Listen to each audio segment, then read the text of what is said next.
Okay, here's our campground. It's the Rio Puerco Campground between, oh, I don't even know what south of here.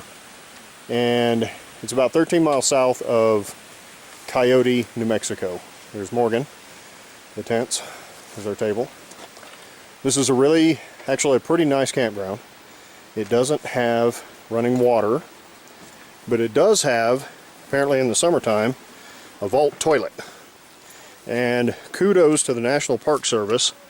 Not only do they put the vault toilet 25 yards or better from any campsite, it's the cleanest porta potty I've ever seen in my life.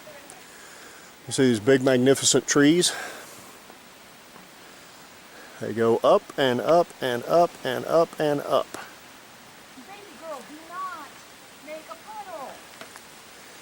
And then you see there's, I think, 5 or 6 campsites.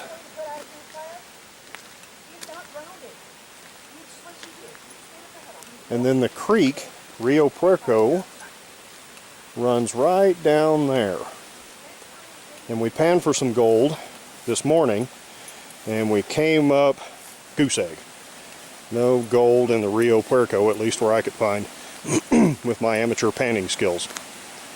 I did find some black sand, but no actual gold. I'll walk down here and give you a view of the creek. And there it is. Pretty little creek. Listen to it all night long. Very soothing. And some chainsaw artist cut a bench seat in that fallen pine tree right there. As you can see, it's a nice little place.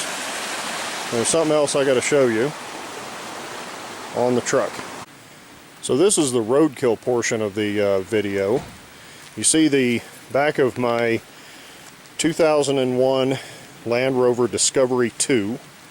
It has the little Bosch 8-cylinder 4-liter engine in it, and it was struggling mightily trying to get up here to Santa Fe on the highways. With all the weight on it, it would only run about 50 miles an hour going up some of the hills. So we were not endearing ourselves to the other folks on Interstate 25, I guess. Now if you see right up there, you see some rope tied to the bottom of the rack.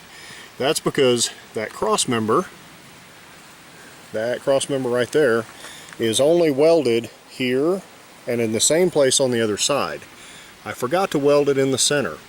So what happened was, with the weight on the rack, it pushed the top bar down, pushed the top of the rack down, and then the